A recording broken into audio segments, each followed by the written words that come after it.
나와 같이 함께 갇힌 아리스타고와 바나바의 생질 마가와 이 마가에 대하여 너희가 명을 받았음에 그가 이르거든 영접하라. 유소라 하는 예수 너희에게 문안하느니라.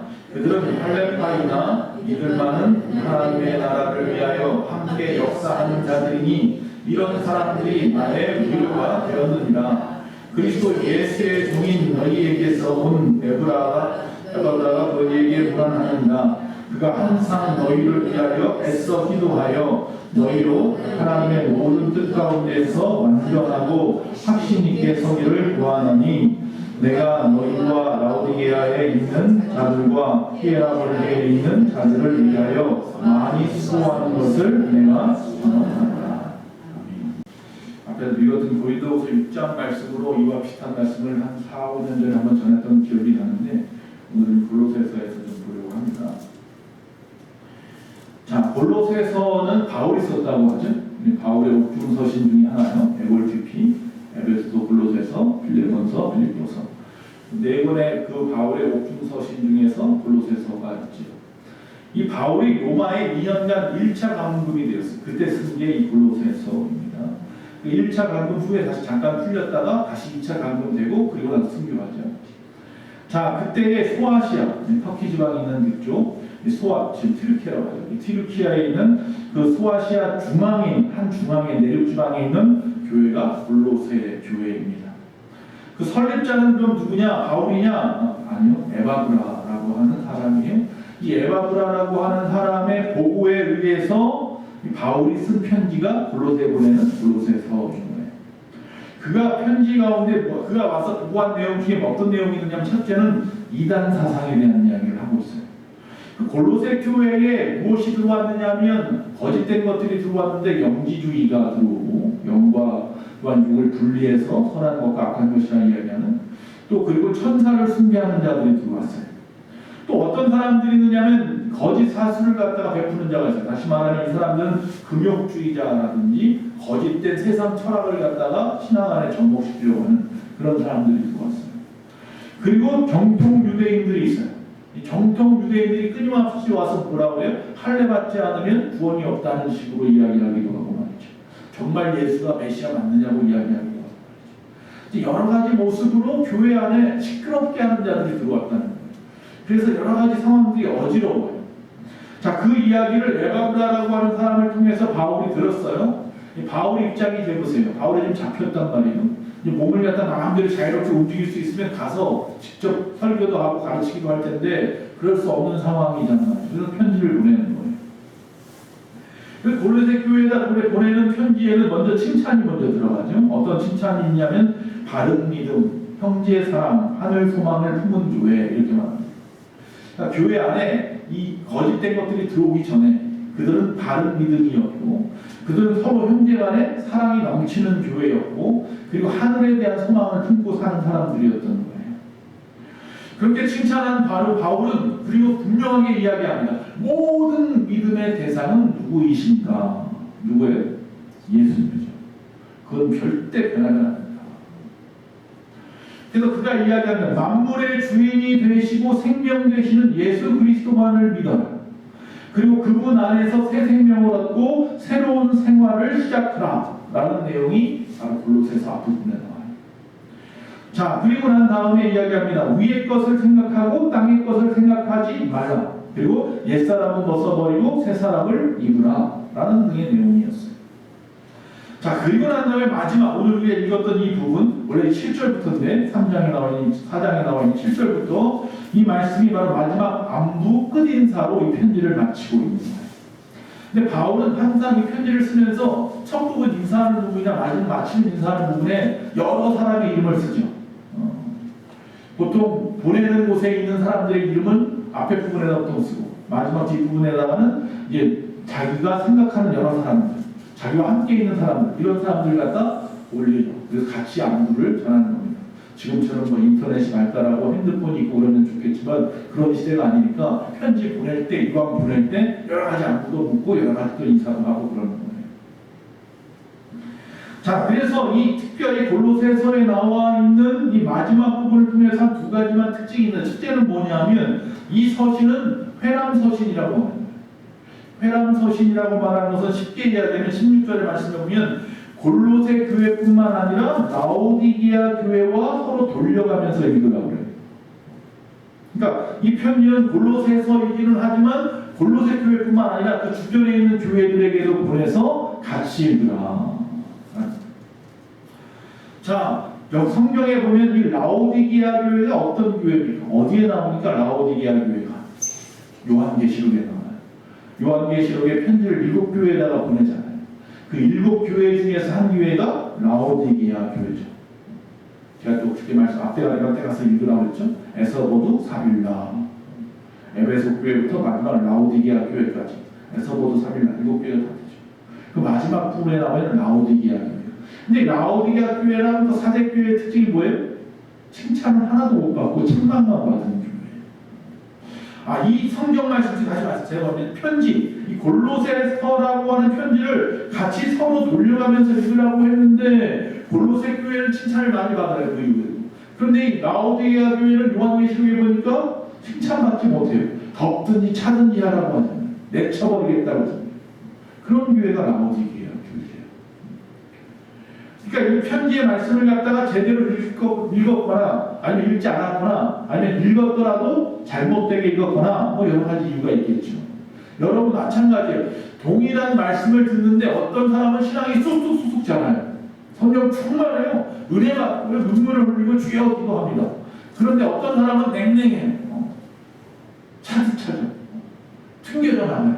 똑같은 말씀인데 말이야. 성령 역사하는 게 틀려요? 성령은 항상 우리 가운데 역사하려고 하시는데 우리가 마음가짐 받아들이지 못하는 여러 가지 이유 때문에 이 라오디게아 교회는요 룸바라고 하는 여인의 집에서 시작한 교회예요. 물론 이 교회도 에바브라가 세운 교회예요. 히아라볼리라고 하는 곳에 있는 교회와 이 라오디게아 교회와 골로새 교회는 누가 되었다? 에바브라라는 사람이 세운 거예요. 그가 로마에 그 바울이 잡혔다라는 이야기 듣고 한 걸음에 달려간 거예요. 달려가서 함께 거기서 고통을 받고 지내죠. 그러면서 골로새 교회 이야기를 한 거고 그래서 바울이 편지를 가십니다. 자, 특별히 바울 서신이 중요한 것은 그 당시에 아직 신약은 없어요. 구약만 있었단 말이에요. 그러니까 예수님께서 새 언약을 우리에게 주셨는데 거기에 대한 내용이 책으로 기록되어 있지 않아요. 아직 마태복음, 마가복음, 요한복음 이런 거 없었단 말이에요. 그러니까 바울이 보내는 각 교회에 보내는 편지가 그들에게 굉장히 목마름을 갖다 갈증을 해소해 주는 역할을 하는 거예요. 그래서 여러 번 읽고 많이 나누어서 읽고 그랬단 말이죠. 로마서를 통해서 예수의 구원에 대해서 확신을 갖게 돼요. 고린도서를 통해서 교회 생활을 어떻게 해야 되는지에 대해서 가르쳐 주고 말이죠. 그래서 바울의 편지는 보물과 같다. 자, 두 번째 또 이 마지막 골로새서 마지막 부분에 또 특징은 뭐냐면 친필로 내가 썼다라고 말하고 있어요. 바울이 눈이 나쁘잖아요. 앞이 잘 안 보인단 말이에요. 그래서 편지를 갖다가 자기가 말을 하면 그 옆에 두기고 같은 사람이 옆에서 받았었어요. 친필을 내서 대필하는 사람이 있었단 말이에요.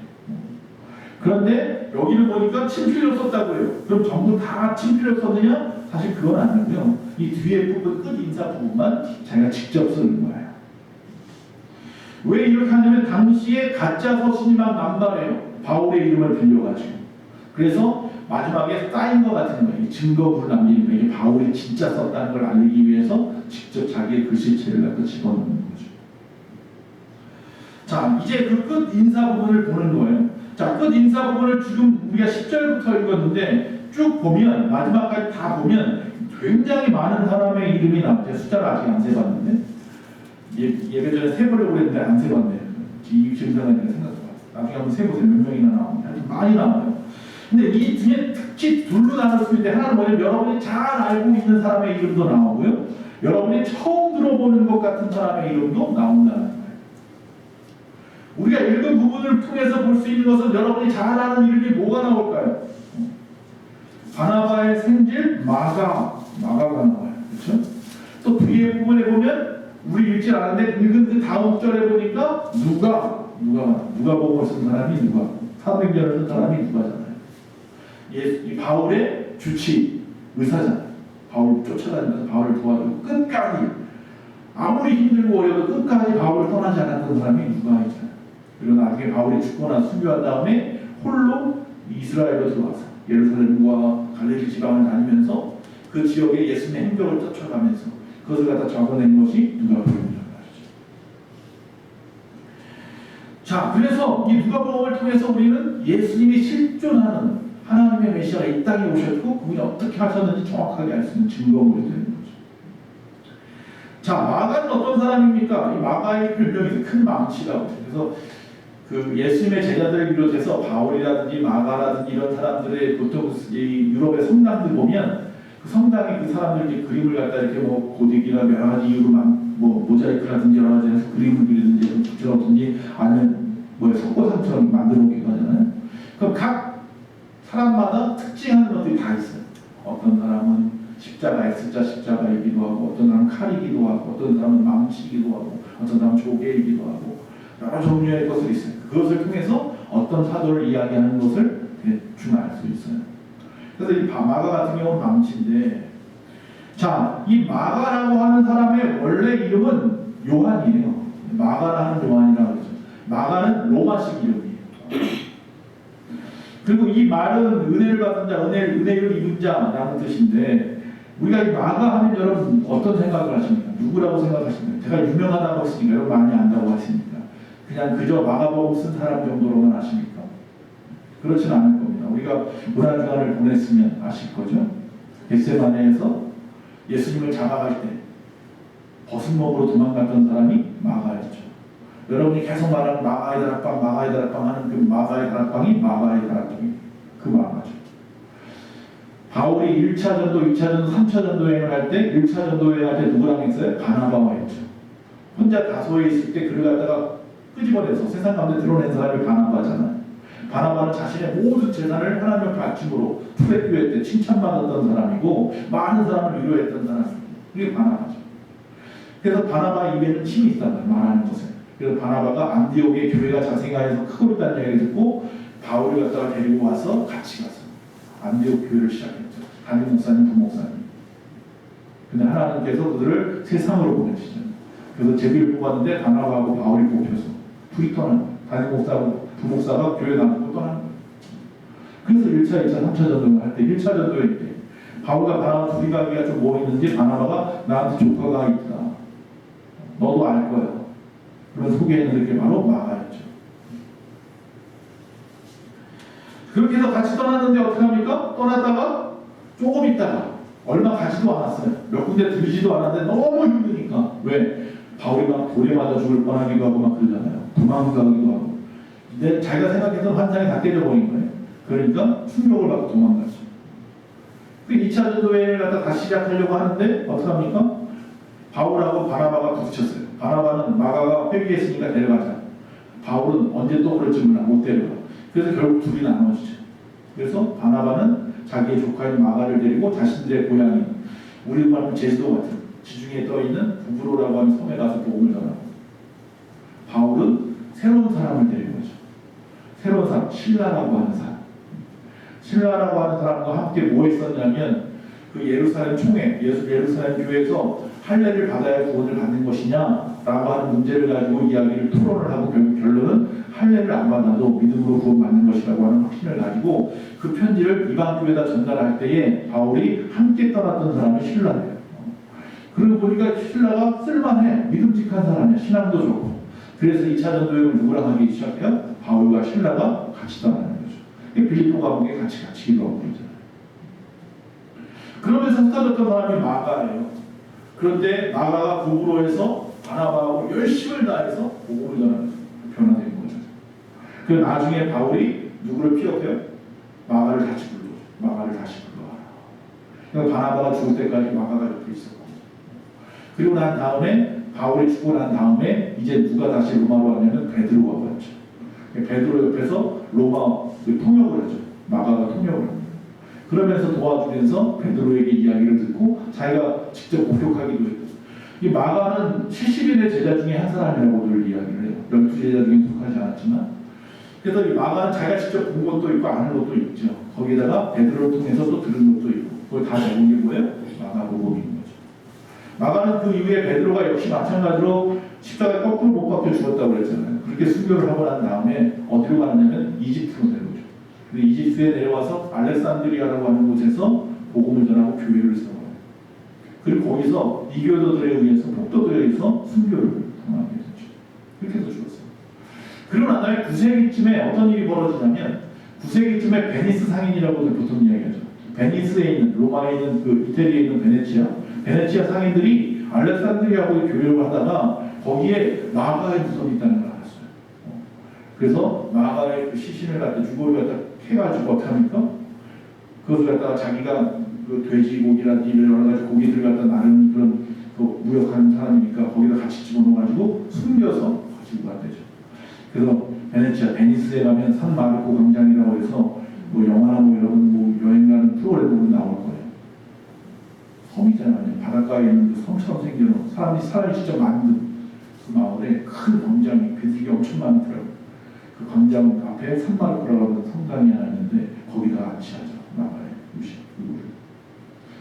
그래서 그 성당이 전에는 그냥 신부들이 있던 그런 성당이었는데 주교가 먹는 성당이었다.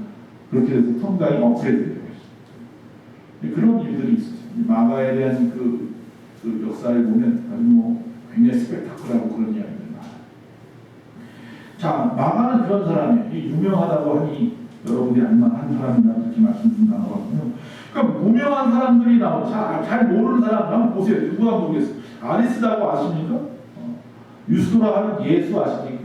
예수님하고 이름이 똑같아서 앞에다 붙인 거예요. 유스도라 하는 예수. 또 누가 나와요? 에바브라. 지금 이 에바브라 얘기를 했으니까 세계 교회 설단 얘기 했으니까 에바브라 뛰어나온 거예요. 눈봐. 앞에서 얘기했죠? 라오디가 교회를 갖다 자기 집으로 내놨던 그 사람의 집이 라오디가 교회예요. 그 대마라는 사람 어디서 많이 들어봤던데 잘 모르겠어? 아키포는 또 도대체 누구야? 아키포는 골로새 교회는 누구네 집에서 시작해요? 빌레몬이라고 하는 사람 집에서 시작해요. 그래서 빌레몬서도 있고 골로새서도 있죠. 골로새서는 교회에다 보낸 거고 빌레몬서는 사람한테 보낸 거죠. 디모데 전후서도 디모데에게 보낸 거죠. 디도서도 디도에게 보낸 거죠. 고린도 전후서는 고린도에게 보낸 겁니까? 고린도 교회에다 보낸 거죠. 그러니까 거기 보면 바울의 서신 중에 보면 사람의 이름으로 된 서신도 있고 교회 이름으로 된 서신도 있어요. 또 지방 이름으로 된 서신도 있어요. 갈라디아서 같은 경우는 갈라디아 지방에다 보낸 거죠. 여러 가지 좀 알아야 될 부분 좀 알아야 되는데, 그러니까 아키포라고 하는 사람은 앞에서 말한 골로새 교회가 빌레몬이라는 사람 집에서 시작했는데 바로 이 빌레몬의 아들이라고 이야기하죠. 그래서 이 아키포라고 하는 사람은 빌레몬과 그의 부인인 아비아라고 하는 사람의 아들이라고 그렇게들 이야기를 합니다. 정확한 건 아니고 이 빌레몬서에 보면 함께 이름이 나오기 때문에 그렇게 생각합니다. 빌레몬서에 보면 빌레몬 1장 2절에 보면 우리와 함께 병사되었던 아키포라 바울이 그렇게 얘기해요. 주의 군사, 주의 군인으로 아키포도 전혀 손색이 없는 사람이라 우리와 같은 주의 군사야라고 말하는 사람입니다. 이 사람이 굉장히 충실한 사람인 걸 알고 있죠. 이 골로새 교회에서 이 에바브라 대신에 사역자로 있었어요. 에바브라가 갑자기 바울이 그렇게 되니까 어떻게 해요? 떠났다고 그랬잖아요. 교회를 남겨두고 떠났으니까 거기 누군가 대신 누군가 세워야 되잖아요. 그래서 누구를 세워? 그 교회가 누구의 집이라고 그랬어요? 빌레몬의 집이라네요. 그 빌레몬의 아들이었던 아키포를 그 교회의 담임 목사로 세워놓고 떠난 거예요. 왜? 이 사람은 충직한 사람인 걸 알기 때문에. 그래서 이 17절에 보면 이렇게 말합니다. 주 안에서 받은 직분을 삼가 이루라. 바로 어떤 직분이에요? 이 교회를 이제 담당을 해야 되니까 주 안에서 받은 그 직분을 이루어내라 라고 이야기를 하고 있는 거죠. 에바브라한테 이야기를 들은 거잖아요, 바울이. 그래서 너 어떻게 봤어? 교회는 이렇게 말하면 교회는 아키포에게 맡겼습니다. 그래? 그럼 편지를 쓰면서 거기다 마지막에 뭐라고 그래? 주 안에서 네가 받은 그 직분을 삼가 이루어라 라고 아키포에게 이야기하는 내용이 들어가는 거죠. 그만큼 책임 있는 사역자였던 것을 알 수 있어요. 자, 그래서 대마라고 또 얘기했는데 대마초 할 때 대마는 아니에요. 어이자로 쓰죠 보통. 그래서 이 대마는 이 마가하고는 굉장히 대조적인 사람이에요. 지금 이 골로새서를 쓸 때가 1차 투옥 때라고 했잖아요. 이때까지만 해도 성경이 골로새서에 보면 대마는 칭찬 일색이에요. 우리와 함께하는 자. 그러니까 바울이 1차 투옥될 때도 변함없이 그 옆을 지키던 사람이 대만이에요. 그런데 문제는 그 다음이에요. 2차로 다시 감옥에 갇히니까 그때 도망갔던 몇몇 사람의 이름이 열거되는데 그 중에 제일 먼저 나오는 사람이 누구예요? 대만이에요. 그래서 거기 보면 데살로니가, 그러니까 이 대마가 데살로니가로 떠났고 이렇게 되는데 다시 말하면 세상으로 떠났고라는 뜻이죠. 디모데후서 4장 10절입니다. 대마는 이 세상을 사랑하여 나를 버리고 데살로니가로 갔고 그레스게는 갈라디아로 갔고 디도는 달마디아로 갔고 이렇게 되어 있습니다. 자, 그 외에도 보면요 여러 사람의 이름이 나옵니다. 그런데 우리가 잘 모르는 사람도 있고 좀 들어본 사람도 있더라는 거예요. 근데 이 잘 모르는 이 무명인들의 이름을 열거하면서도 중간에 바울이 그들을 칭찬을 해요. 이름을 확실히 그 당시에 바울은 알겠죠. 그 당시 사람들은 알겠지만 우리는 성경에 그에 대해서 이름밖에 나와 있지 않고 단편적으로 여기 흘려놓고 저기 흘려놓고 있기 때문에 수집해서 그에 대해서 잘 모르잖아요. 짜집기해서 아는 것 정도밖에 모른단 말이에요. 그런데 바울은 그들을 칭찬하고 있다는 것을 보면 그들은 이름밖에 알 수 없지만 유명하지 않은 사람이지만 분명히 그 당시에 유명한 사람이었던 거예요. 교회 안에서만. 자, 바울이 칭찬하는 것이 11절의 첫 번째는 뭐냐면요, 하나님의 나라를 위하여 함께 역사하는 자들이다 이렇게 말합니다. 아리스다고, 마가, 유스도 이 사람들을 갖다가 11절에 이렇게 이야기하고, 즉 같은 뜻을 따라서 힘써 우리를 돕는 자 이런 뜻이에요. 이 사람들은 할례파라고 말을 해요. 다시 말하면 유대인이라는 얘기예요. 할례 받은 사람들이에요. 할례가 뭔지 아시죠? 할례 받은 사람이에요. 그렇기 때문에 어떻게 보면 바울하고는 좀 척을 줄 수 있어요. 바울은 이방인의 사도잖아요, 사실은.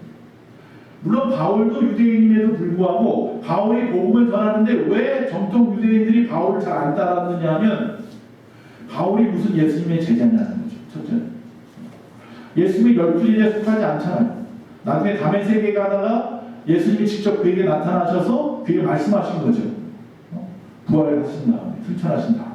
그러니까 직접 제자가 아니라서 사도가 아니라고 이야기하는 사람이 있어요. 사도성을 부인한다는 말이죠. 또 하나는 뭐냐면 바울보다 우리가 더 앞선다고 생각하는 거예요. 즉 바울은 예수님이 막 다니실 때만 해도 젊어서 어려서 직접 예수님을 목격하고 만나고 이런 것이 거의 없는 없어요. 그런데 그 당시에 할례파라고 말하는 유대인들은 예수님하고 동시대에 살던 사람들이에요. 예수님의 제자들과 동시대에 살던 사람들이고 예수님을 직접 목격하기도 하고 예수님에게 직접 말씀을 듣기도 하고 오병이어 기적도 보고 직접적으로 예수님을 부딪혔던 사람들이에요. 그런 사람들이다 보니 바울하고는 어떤 게 돼요? 깔보게 되죠. 바울. 네가 무슨 사도냐? 차라리 내가 사도다. 이럴 수 있다는 말이죠. 그런 어려운 상황 속에 있는데 그런데 그 기득권을 포기하고 바울을 갖다 따르고 바울에게 협조하고 도력했던 그 유대인들이 있더라는 거예요. 즉 바울보다 일찍 더 그리스도인이 되었고 바울보다 더 예수님에 대해서 더 잘 알고 있고 예수님의 부활을 직접 목격하고 그 중에는 예수님의 승천하시는 모습도 직접 목격했던 사람들인데도 불구하고 몇몇 사람들은 바울을 갖다 위해서 바울이 열심히 하나님 세워서 일하시는 것을 보고 협력하더라는 거예요. 그 사람들의 이름이 여기 나오고 아리스다고도 나오고 마가도 나오고. 여러분 교회에도 마찬가지입니다. 지금 여기 계신 분 중에 저보다 연배가 높으신 분이 반 이상이에요. 얼마든지 저를 깔볼 수 있어요. 또 저보다 학벌이 훨씬 뛰어나신 분도 많고 각자의 자리에서 엄청난 전문가들이 있어요. 열심히 또 살아왔고 삶의 굴곡이 있는 분들이란 말이에요. 그런 분들 앞에서 제가 뭘 안다고 감히 여기 서 있겠습니까? 그래서 전문적인 지식은 아무것도 없고 오직 나는 하나님의 말씀만이 전부인 사람인데 그래서 저는 여기서 하나님의 말씀을 전하는 자로 서 있을 뿐이에요. 저는 하나님의 말씀을 전함으로 복음을 증거하는 거고 여러분은 여러분의 삶의 터전에서 여러분에게 주어진 그 위치에서 그 일을 통하여 여러분이 그들에게 칭찬받고 그들로부터 어떤 뭐라고 할까요? 하나님의 그 그림자, 하나님의 형상을 갖다 발견할 수 있도록 도와줌으로 말미암아 여러분은 그 자리에서 복음을 증거해요. 그 차이 뿐이에요. 저도 성도고 여러분도 성도예요. 그런데도 불구하고 같은 뜻, 같은 마음을 가지고 저와 함께 합력하여서 예수만 교회를 이루어가고 있는 거란 말이죠. 할렐루야. 그 부분을 지금 칭찬하고 있는 거예요. 교육자를 왜 돕습니까? 왜 성도들을 돕고 교회를 위해서 일하십니까? 체면 때문에 그렇게 하십니까? 칭찬받으려고 그렇게 하십니까? 아니요. 오직 하나님의 뜻을 이루기 위해서 아닙니까? 그의 나라와 그의 의를 위해서 말입니다. 누가 알아주지 않아도 말입니다. 그게 바로 우리가 하나님께서 칭찬받는 부분일 거예요. 바울은 그런 자들에게 로마의 감옥에서도 내가 위로가 된다고 해요. 그런 사람들 때문에 내가 감옥에 있어도 걱정이 없어. 내가 교회를 비우면 어떡하지? 걱정이 없어. 왜냐면 제가 오늘 새벽 예배를 비웠지만 걱정이 없어. 왜냐면 장로님도 계시고 여러분이 계시고.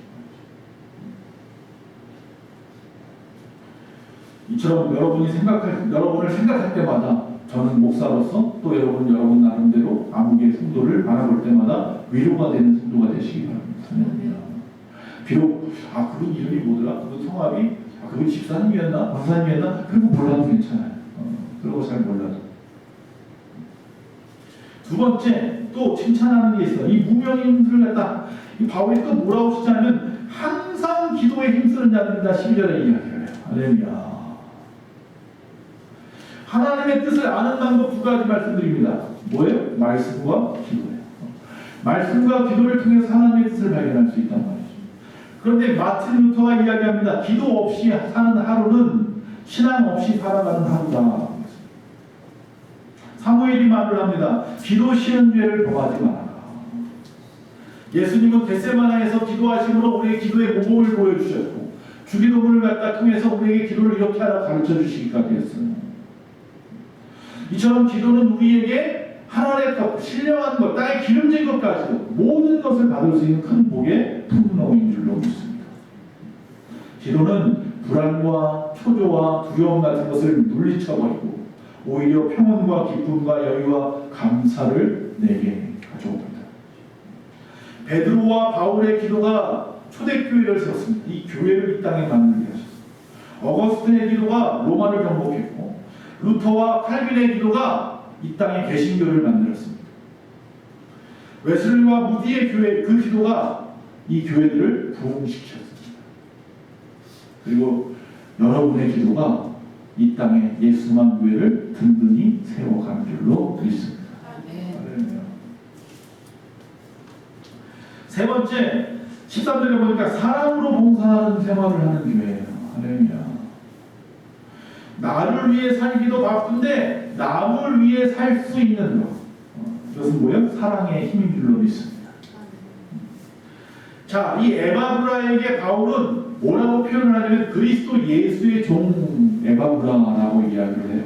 근데 이거는 굉장한 이야기예요. 이건 그 당시에 있는 교회들 사이에 충격적인 단어예요. 이 편지를 읽은 사람들은 다 깜짝 까무러칠 일이에요. 왜 그러냐면 그리스도 예수의 종이라는 말은 오직 두 사람한테만 썼어요. 지금까지. 누구냐면 자기. 예수의 종된 나 바울은 이라고. 또 한 사람은 뭐냐면 믿음의 아들 디모데. 영적인 아들이라고 말하는 바울의 디모데에게만 썼어요. 근데 갑자기 이 편지에 누가 나와요? 이 에바브라에게 이야기를 하고 있는 거예요. 할렐루야. 제가 여러분에게 그렇게 표할 수 있다면 그것은 제가 인정하는 것이고 그것은 결국 하나님의 인정하심 안에서 제가 감히 이야기할 수 있는 것이죠. 그런 인정을 받는다는 의미가 이 안에 숨어 있는 거예요. 그가 뭐 교회를 많이 세웠기 때문에 골로새 교회라든지 라오디게아 교회라든지 히에브를 그런 교회를 많이 세웠기 때문이라기보다 그가 얼마나 충직하게 어떤 사랑의 힘으로 봉사하며 살았는지를 알기 때문이에요. 13절에 바울이 자랑스럽게 에바브라를 사랑의 수고를 아끼지 않는 사람이라고 이야기하고 있어요. 자, 여기서 이 수고라고 하는 단어를 썼는데 이 수고라고 하는 단어는 헬라어로 표현이라는 단어인데 이게 뭐냐면 어떤 수고를 말하냐면 전쟁터에서 싸우는 수고예요. 목숨을 건 거예요. 즉 다시 말하면 사랑의 수고를 아끼지 않는 사람이라는 이야기는 하나님의 사랑, 예수 그리스도의 그 사랑, 그를 너무너무 사랑해서 내가 받은 사랑이 너무 커서 나도 그분을 너무너무 사랑해서 그분을 위해서라면 전쟁터에 뛰어들어서 전쟁터에 목숨까지도 내놓을 수 있는 사람인 거죠. 그 사랑이 누구에게 있다? 에바브라에게 있다. 근데 여기서 그의 전쟁은 무슨 전쟁이냐면 지금 에바브라 자기가 바울에게 한 그 얘기, 이단 사상, 거짓 선지자, 거짓된 사상들, 철학들, 이런 것들이 교회를 어지럽히는 것들에 대한 거예요. 그들과의 싸움에 뭐예요? 목숨을 거는 거예요.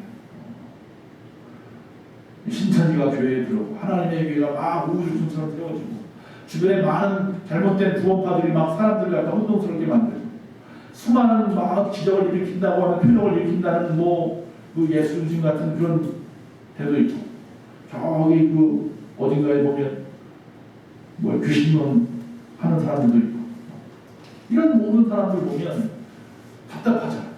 근데 그들과 어떻게 하는 거예요? 목숨 걸고 싸워.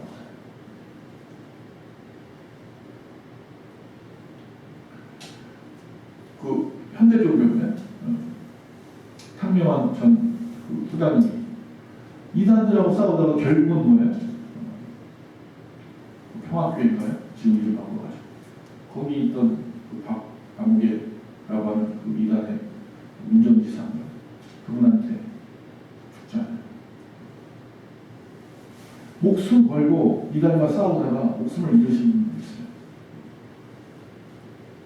여기 에바브라가 그런 사람이에요. 목숨 걸고 일을 하는 거예요. 교회를 바르게 세우려고 목숨을 걸는 거예요. 왜? 사랑하기 때문에. 하나님을 사랑, 예수님을 사랑. 그 사랑을 내가 알지. 우리 안에도 그런 마음이 있어요. 기독교회, 다시 말하면 이 교회의 최고의 덕목은 바로 사랑과 섬김입니다. 자, 우리 앞에서 찬양 하나 불렀어요. 무명이나 유명하다라고 찬양을 불렀죠. 그 말씀 바로 고린도후서에 나와 있어요. 한번 읽어보겠습니다. 고린도후서 6장 9절에서 10절입니다.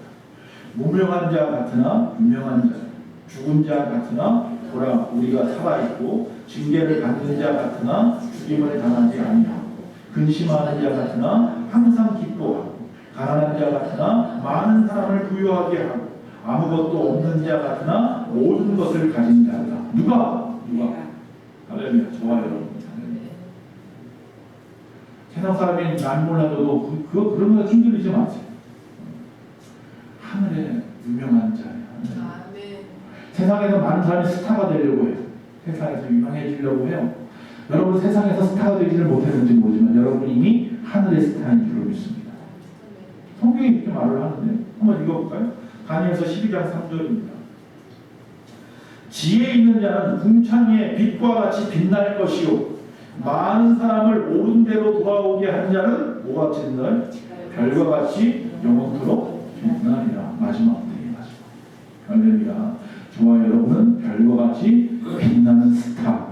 이 땅의 스타가 아니라 우리는 저 하늘의 스타인 줄 믿습니다. 그래서 여러분이 주님 앞에 나중에 이 땅에 주님 앞에 안 오셔서 육신의 죽음을 보고 하나님 앞에 나아가든지 아니면 여러분 죽지 않고 주님이 먼저 오셔서 하늘의 들림을 받아 가든지 가서 깜짝 놀랄 일 하나 뭔지 아세요? 거기 가면요 베드로가 여러분을 알아볼 거예요. 할렐루야. 거기 가면 다윗이 여러분을 알아보고 모세가 여러분을 알아볼 거예요. 여러분은 이미 하늘의 스타입니다. 근데 앞에 전제 조건이 있네. 죄송합니다. 지혜 있는 자, 많은 사람을 옳은 대로 돌아오게 한 자. 할렐루야. 여러분이 그런 사람이라면 하늘의 이미 스타입니다. 옆 사람을 좀 바라봅시다. 당신은 하늘의 스타입니다. 당신은 하늘의 별과 같이 이미 반짝반짝 빛나고 있습니다. 기도하겠습니다.